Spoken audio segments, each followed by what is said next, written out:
The day Lila turned 18, the wind came down from the hills with a dry, restless breath, lifting dust from the road and rattling the loose boards of her mother's porch. She stood there barefoot, toes curling against the splintered wood, watching the horizon as if it might offer her a different future if she stared long enough. It did not. The hills stayed where they were, brown and patient, and the road remained empty. Her mother had not baked a cake. There were no candles, no songs. Birthdays had always passed quietly in their house, like uninvited guests who learned not to linger. But that morning, her mother brushed Lila's hair with more care than usual, smoothing it into a long braid and tying the end with a faded blue ribbon that had once belonged to Lila's grandmother. "You'll want to look tidy," her mother said, not meeting her eyes. "For what?" Lila asked, though she already felt the answer pressing against her chest. Her mother paused, the brush hovering midair. Outside, a horse snorted, and a man's voice drifted across the yard. Low, unfamiliar. "For what comes next," her mother said. The man waiting in the yard was taller than Lila expected, broad-shouldered, with a face weathered by sun and years. His hair was dark but threaded with gray, and his eyes, when they finally met hers, held a cautious gentleness that made her throat tighten. He removed his hat when she stepped onto the porch, cradling it against his chest like something fragile. "This is Mr. Calder," her mother said. "Ethan Calder." Ethan. The name settled heavily in the air. He nodded to Lila. "Happy birthday," he said, as if the words were a fragile offering. Her mother cleared her throat. "He's a widower. Has 3 children. Good land. Steady work." Lila felt the ground tilt beneath her. Given. The word echoed in her mind, though no one had spoken it aloud. She was being handed over like a deed, like livestock. Still a virgin, her mother had told the neighbor women in hushed voices, as if that were a selling point, a guarantee of purity that might sweeten the bargain. "I don't," Lila began, but her mother's hand closed around her wrist, firm and final. "It's settled," her mother said. "You'll be married by the end of the week." Ethan shifted uncomfortably. "If she doesn't want." "She wants," her mother said, too quickly. "Don't you, Lila?" Lila swallowed. She thought of the empty pantry, the overdue rent, the way her mother's cough had worsened through the winter. She thought of how small her world had become. The words lodged in her throat, heavy and unyielding. "Yes," she said, because there seemed no other word left to her. The ranch lay 2 hours west, past fields that stretched like tired quilts and into land that felt older, wilder. Lila rode beside Ethan in the wagon, her hands folded in her lap, every jolt of the road a reminder that she was leaving something behind, even if she wasn't sure what it was. Ethan drove in silence, his jaw set, as if each mile weighed on him too. "I won't pretend this is easy," he said at last. "For either of us." She nodded, staring at the reins in his hands, the way his fingers bore faint scars. "I don't know how to be this," she said. "I don't know how to ask you to be," he replied quietly. "My wife died 3 years ago. The children," his voice faltered. "They're good kids. Just wounded." The ranch house came into view as the sun dipped low, its paint peeling, its porch sagging slightly under the weight of years. 3 figures stood near the fence. 2 boys and a girl. The boys were older, their faces guarded, arms crossed like shields. The girl clutched a ragged doll, her eyes wide and uncertain. "This is Lila," Ethan said as they climbed down. "She'll be living with us." Living, not wife. The word was a small mercy. The girl stepped forward. "Is she staying?" she asked, her voice barely more than a whisper. Ethan nodded. "Yes, May." May studied Lila for a long moment, then reached out and took her hand. Her fingers were warm and slightly sticky, and the simple trust of the gesture made Lila's eyes burn. That first night, Lila lay awake in the narrow bed that had once belonged to Ethan's wife.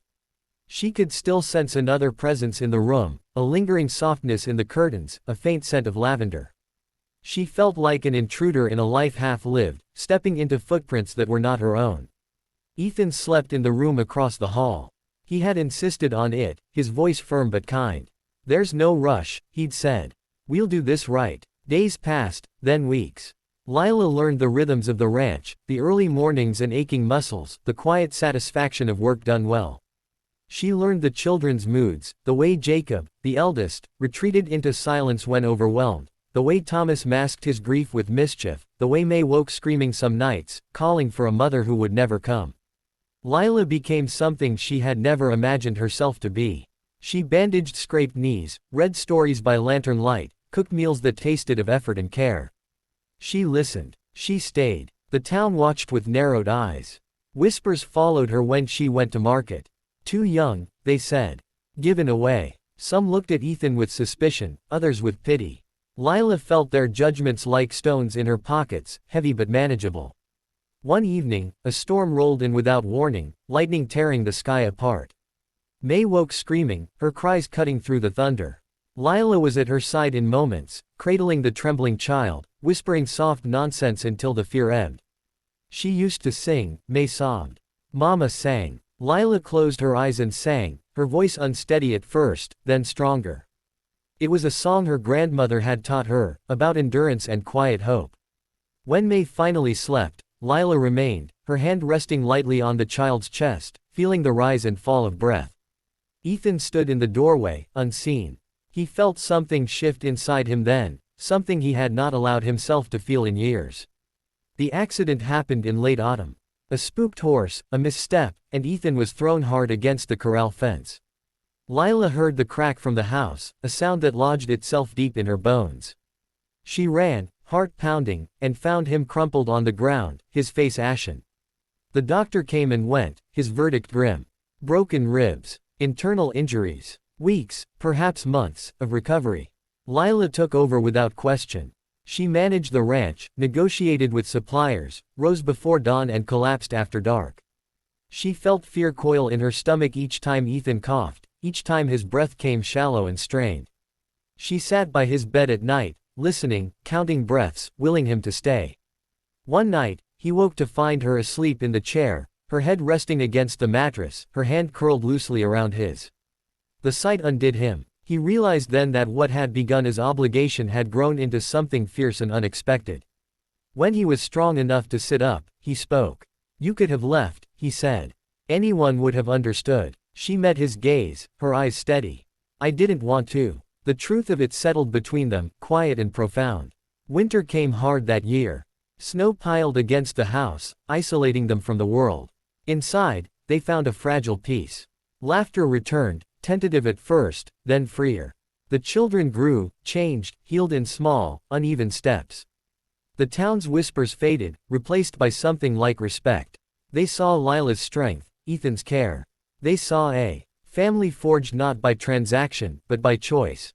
On the anniversary of her arrival, Ethan took Lila to the hill overlooking the ranch. The land stretched out before them, vast and demanding, beautiful in its resilience. "I never wanted to cage you," he said. "If you want to leave, to find something else." She shook her head, a small smile playing at her lips.